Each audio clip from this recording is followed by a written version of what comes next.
Welcome to the AI Queens podcast, the show where women entrepreneurs learn to ditch the overwhelm, embrace AI, and build businesses fit for royalty. I'm Erica Stanley, your host and tech expert, here to deliver tools, tips, and actionable strategies to help you scale smarter. Let's get to it. Welcome back to the AI Queens podcast. I'm Erica Stanley, and this is part 2 of our milestone series covering 20 real questions women are asking about AI. If you missed part 1, go back and listen because we covered the business basics, ethics, privacy, and some trust questions that are keeping you from diving in headfirst. Today, we're tackling the career questions: jobs, staying relevant, preparing for an AI-driven world, and what's coming next that you need to know about. This is episode 20, which makes this extra special because we're covering 20 questions for episode 20. It's a milestone that I'm really excited about as we head towards the end of season 1. And just like last week, I still want you thinking about your own questions as we go. Hit me up on Instagram at AI Queens Podcast or on LinkedIn with what you're still wondering about AI. Let's dig into the career stuff because this is where things get real. All right. Question 11. Will AI take away jobs? What does that mean for the future of work and especially for women? Okay, this is huge and I don't want to sugarcoat it. AI is going to change jobs and women are likely going to be disproportionately affected. So let me give you some data that's going to blow your mind. And I want you to really hear this. The jobs that are most at risk from AI, they are overwhelmingly held by women. Data entry clerks, 90% women. Administrative and clerical roles, 85% women. Paralegals, 85% women. Are you seeing a pattern here? Cashiers, 70%. Customer service representatives, bookkeeping, accounting, retail sales, all around 60% women. Now, I know that's a lot of numbers, but here's why it matters. This isn't just about technology, it's about women's economic security. However, it's not just those traditional roles. AI is also coming for marketing jobs, email marketing, social media, content creation, middle management roles, right? So copywriting, basic coding jobs, a lot of creative fields where templated outputs are acceptable.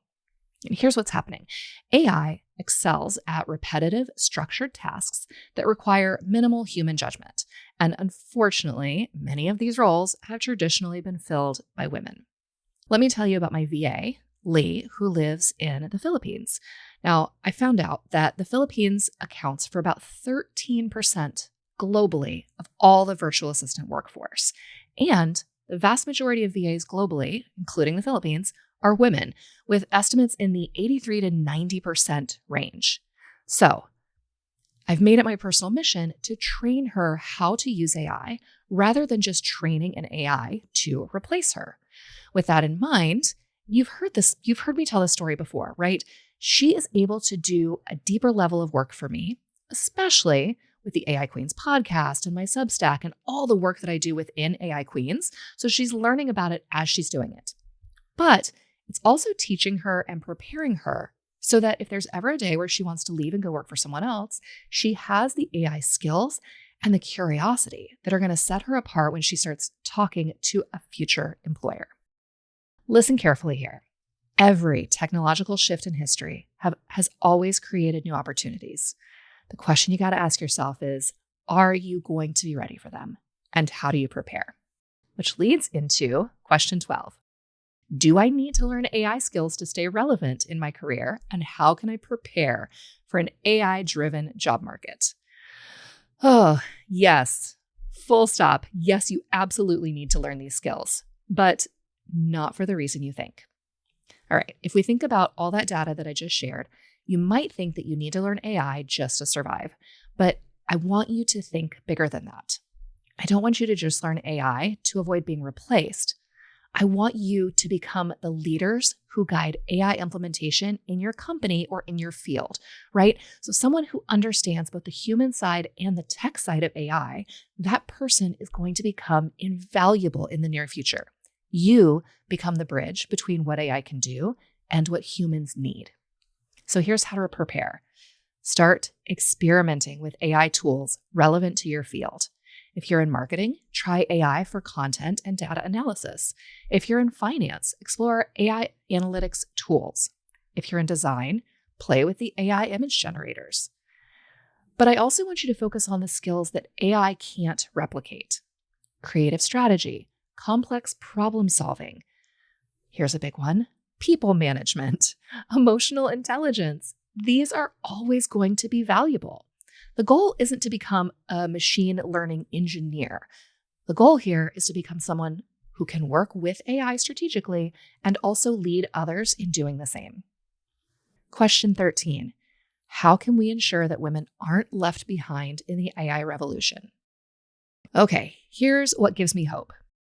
The jobs that are hardest for AI to replace, coaching, therapy, complex strategy, roles requiring high emotional intelligence and nuanced decision-making, these are also areas where women traditionally excel. Now, we already dominate fields that require these, quote, human skills that AI can't replicate. The key is now combining those natural strengths with AI literacy. Think about it. A coach who understands AI can use it for research and preparation, but they also bring their irreplaceable human insight to the actual coaching. A therapist who uses AI for administrative tasks can focus more energy on the deep human connection that's at the core of their work. Women who learn AI and leverage their emotional intelligence become unstoppable. You're not just surviving the AI revolution, you are putting yourself at the forefront. But this is going to require action on multiple levels. Companies need to actively support women in learning AI. We need mentorship and examples of successful women using these tools. And we need to address the concerns that hold women back, the ethical questions, the fear of it being seen as cheating. And I talked about a lot of that in last week's podcast episode. So again, if you skipped that one, please go back.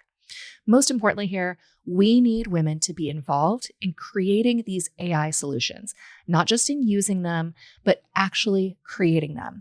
Because when we're part of building the tools, we are ensuring that they work for everyone. All right, I want you to take a breath with me here. I know that a lot of that was heavy and a little dense, but I need you to understand the reality so that we can talk about the opportunity. So, we just covered the big picture about jobs and careers. The takeaway here is that, yeah, AI is going to change work, and women potentially will be disproportionately affected. But we also have a unique advantage in the skills that AI can't replace. The key is going to be combining those strengths with AI literacy and becoming leaders in implementation. Now, let's move on to the practical stuff: regulation, pricing, tools, and staying up to date. All right, question 14. And I promise this is the least sexy question in the entire 20 question series. So hang with me. Don't navigate away. We'll get through it. AI regulations and laws. AI regulation is happening fast, but it's a total patchwork right now. So I want to break it down for you guys pretty simply. In the US, there's no single federal AI law yet. We've got different states introducing different AI-related bills. Some states have specific regulations. Colorado has passed the first comprehensive AI state law as of May 2024, focusing on high-risk AI systems in housing, healthcare, education, and employment, and making sure that the biases that we talked about last week that are just inherently built into AI aren't impacting things like housing and healthcare, which seems kind of important. So well done, Colorado. The EU has the world's first comprehensive AI law, the AI Act, which went into effect last year, August 2024. It uses a risk-based approach, banning AI in some cases that require strict documentation, any like high-risk systems, right? But here's the kicker for my US listeners. It applies to anyone who uses AI that might affect EU citizens. So even if you're based in the US, this will impact you. And if you remember back to a few years ago, think about GDPR And when the European Union passed all those different protections, we started seeing those little cookie pop-ups at the bottom of every website saying, yes, I accept the use of these cookies. This is sort of like that. There are going to be different regulations in different places. We just need to stay aware of what those look like. And I'm speaking specifically to my branding and web development friends out there, just like the cookie pop-ups that we had to start putting on the bottom of different websites, we need to stay on top of it with different AI transparency laws. The UK is developing some industry-specific guidelines right now. And here's something really wild that happened last week. Denmark is proposing a law that's going to let its citizens copyright their own face and voice to fight deepfakes. So this could, because Denmark is part of the EU, it could influence EU-wide legislation. So what does this mean for you and your business? Be as transparent about AI use as you can. Document your processes, especially if you serve EU clients, and watch for discrimination because AI bias is becoming a legal liability. Also, just stay informed because laws are changing rapidly. The bottom line here is that transparency and ethical use, they're not just good practice, they are going to become legal requirements. Back to more of the fun stuff. Question 15, how do I price my services when I'm using AI to be more efficient? Girl, I don't think you need to change your prices at all. The fact that you are more efficient and hopefully more effective does not necessarily change the value of what you're doing. Let me tell you about a client of mine who's using the custom GPT that I created for her. She has created her very first digital product. It's a workbook for her clients. It's over 100 pages long. And she used a real designer to help her format and design the workbook. It's gorgeous. She gave me a sneak peek at it, and it's really, really well done.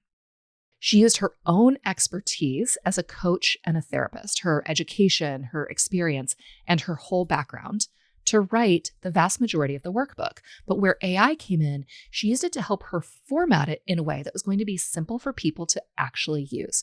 Now, obviously, she's not a professional workbook creator, but she was able to utilize AI to create her first digital product that she's going to sell on her website. And it's transparent. It's right on the second page of the workbook that she used AI to create it. Personally, from my standpoint, I'm actually able to give my clients more now that I am using AI. I'm able to deliver more to them. As a solopreneur, I'm able to see things from different angles, the brainstorming that I'm able to do, the audience research that I do with AI, the quality and the depth that I'm able to do utilizing AI is so much higher now. And so this is huge. And it's something that I've been talking about since the beginning. AI is allowing small business owners to have access to the same resources that bigger companies have only had access to for years. So for me, as a small agency, I'm able to provide my clients with really quality work at a fraction of what a major agency would charge. And I'm using AI to do so. Now, don't forget, be transparent about your AI use.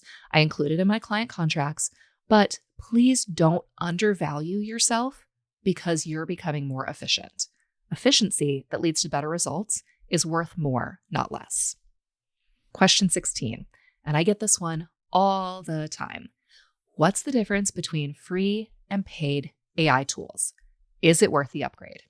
I actually have a podcast episode about my AI tech stack that you can go back and listen to. And I've also got a resource guide, my AI tech stack with links and some discount codes available in the AI Queen Society for my paying members in the resource section. So if you are one of my queens, please go and find that. Now, free tools versus paid tools. Obviously, free tools are going to have some limitations. Sometimes those limitations are in the models that you have access to. So the models might be faster, smarter, more creative in the paid version. Sometimes there are limitations on the number of questions you get before it times you out and you have to wait. And sometimes it's a functionality thing, especially with image and video generation. So just like we talked about last week, it makes sense for you to pick a tool that works really well for you and get really good at it. I would say pick a tool that you enjoy using and upgrade and see if you find the upgrade worth it. If not, then you can always downgrade, especially if when you first sign up, if you sign up for monthly, Give it a couple of months, see if you actually use it. And if you do, then you can do the whole year. And sometimes there's a savings if you sign up for the whole year. Now, I pay for my main tools. I pay for Claude, ChatGPT, and Midjourney, in addition to a few other things. But those are the ones that I primarily use. So they're the ones that I'm going to continue to pay for. I tell people all the time, ChatGPT is the best $20 I spend in my business every month. It is worth every penny. Question 17. How do I stay updated with AI without getting overwhelmed? Well, first of all, you're already doing great because you are listening to this podcast. And there are a couple of other really great resources out there that I listen to or that I direct people to when they ask. So first of all, there is a woman named Anne Murphy who has a group called She Leads AI. She is a fantastic follow on LinkedIn, and they've also got a conference coming up this fall. I also really enjoy Michael Stelzner. So if that name sounds familiar, he is of Social Media Examiner fame. I have been a subscriber to their newsletter for, probably 2 decades now, and he's been doing this forever. He also started an AI podcast not too long ago, and it is incredibly valuable. It's one of my favorite listens each week. For those of you more interested in the tech and ethics side and also in the educational side of AI, then I would definitely follow Sinead Bovell. She has spoken at the UN, she speaks on CNN, and she has been on expert panels talking about all things tech and AI and the future of jobs as we move forward. So ultimately, I think it's important for you to find voices that you enjoy listening to and that speak about things that interest you. Find voices that are speaking to you at the level that you understand, that don't talk down to you or make you feel silly for the questions you have. Listen to those voices and just seek out quality over quantity. Let me pause here. We just covered some practical stuff, regulations, why you shouldn't change your pricing just for AI, free versus paid tools, and staying updated without being overwhelmed. The theme here is being intentional and strategic and not reactive. Question 18. What AI mistakes are you seeing women make in business? All right. So the biggest mistake I see is women not using it, not getting in there and trying things out, the massive hesitation based on not being sure about the ethics. And of course, yes, read and do your research, but being afraid of things and letting perfectionism getting in the way of trying things, not feeling ready, and so not getting started, it's not going to help you. I don't want you to be afraid or hold back because you're not feeling ready to try something new. And so maybe you're just sticking with the same old ChatGPT prompts that you've been using. I think that's the biggest mistake that I'm seeing. Now, the second mistake that I see is using AI without customizations and without giving it proper context about you, your business, your brand, your voice, your audience, all of that. And so you're getting mediocre outputs because you're giving it mediocre inputs, right? So don't let perfectionism keep you on the sidelines and don't expect AI to read your mind. You've got to teach it about your business if you're going to get good results. Question 19. How do I train my team to use AI without them feeling threatened? All right. So for those of you who are working with a small team, frame it to them as if you're giving them an assistant that can help alleviate some of the little bullshit tasks that they have to do for their job, but that they don't want to do. And AI can help them do that faster. Now, I've seen news stories and articles about companies that are framing AI as a big cost-saving measure. But I don't think if you have a team, I don't think that's the right way to put it. It's not going to help any of them feel any better. They're not going to want to learn it and grow and really expand their roles if they see it as a threat. But think about how much more creativity you would get out of, for example, your creative team, if they're not spending a ton of time doing silly little administrative stuff that they have to do. I mean, you hired them to be creative, so let them be creative. Just don't be afraid to encourage your team to use AI to outsource and offload and to be more efficient at some of the menial tasks so that they can grow and learn and expand and excel at the job that you have already and really hired them to do. Question 20. This is our last one, the very end of our series, and it's a biggie. What does the future of AI look like, and what do I see coming? I think AI is going to completely change the face of work. And I don't think that many people disagree. Let me put this in perspective. When I started college in 1999, I had my very first T1 internet connection, which was so much better than dial-up. We had Napster. We had just signed up for the entire university system. Everybody got their own designated email addresses. But we were right there at the beginning of what we all now know as the modern internet. There was no such job as email marketing specialist, right? We were using email, we were using the internet, but that role has been built over the years and come from a need that we didn't even see. It didn't even exist in 1999. I think that in as little as 1 to 2 years, most knowledge-based jobs, most office jobs, if you're not using AI, it's going to be the same as someone saying back in 1999, I'm not going to use the internet. I'm not going to use email for my work. And think about how silly that sounds now. And I think AI is headed in that direction, possibly faster than a lot of people realize. Now, it's impossible to guess what types of jobs and where all of this is headed. Whenever there's a new technology, we don't even think about how decades later, how different things are going to be. Cars, for example, didn't just replace horses or horse and buggy. They completely changed the physical face of the world and the way that roads and traffic lights are built, and the idea of a city planner that now has to plan for cars and pedestrians. Like all of that, none of that would have been thought of with the first automobiles. That's a really long way of saying that the most important skills you can cultivate right now are AI literacy, to continue to read and absorb and learn, and also curiosity, to stay curious about it so that as new technologies are developed, you're staying informed and learning about them and not being distracted by every shiny new thing, but just keeping your finger on the pulse of what's happening in your industry and in your niche so that you are at the front of that wave. And that is a metaphor that I've been living for the last couple of years. I literally picture myself as a surfer out in the water, watching this massive AI wave building. That moment, you can watch it in surfing competitions. And maybe you felt this in your business too, where you have to choose. Do I go for it now, or do I wait for the next wave?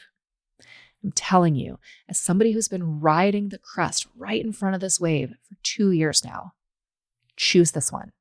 Don't let it pass you by. Don't wait for the next wave. Get on your board and catch it. You might not make it all the way to the shore. You might fall, but you definitely want to be in front of this wave. And that's it. That's 20 questions for milestone episode number 20 for the AI Queens podcast. We've covered everything from business basic to ethics, jobs to pricing and regulations, the future of work.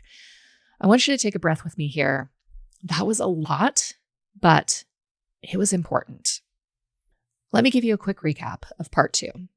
We talked about how AI is going to change jobs and why women will potentially be disproportionately affected, but also why women have unique advantages in the skills that AI can't replace. We've covered why learning AI skills isn't just about survival, it's also about leadership. We've simplified the regulatory landscape so you know what to watch out for. We've discussed pricing, tools, staying updated, and the biggest mistakes I'm seeing. And of course, we ended with the future, why you need to catch this wave now and not wait for the next one. Here's what I want you to remember. We're not here to fear AI, and we're also not here to worship it. I want you to learn it, be curious about it, and to approach it from an informed position so that you are totally aware moving forward. I want more women to be leaders in this space. If you are listening to this and you are a manager in a department, in a company, I want you to be the leader, the voice, the informed AI voice within your team. If you're a business owner, I want you to know the best ways that you personally can use AI to help streamline things in your business, to approach it with intention and fully informed so that you can make the best decisions on how to use and implement AI strategically. Now, this has been a milestone couple of episodes for me, and I hope it's been valuable for you. We're heading towards episode 25 and the end of season 1, and I'm so grateful that you have been on this journey with me. If you found value in this series, please share it with another woman who needs to hear this. And also, please keep sending me your questions on Instagram at AI Queens Podcast or on LinkedIn. Your curiosity is what drives this show. Until next week, stay curious, keep asking questions, and keep reigning with AI. Thanks for listening to the AI Queens podcast. If you loved today's episode, don't forget to subscribe, leave a review, and share it with a fellow queen who needs to hear this. Want more tips and tools? Join the AI Queens Society at aiqueenssociety.com and start ruling your business with confidence today. Until next time, stay bold, stay curious, and keep reigning with AI.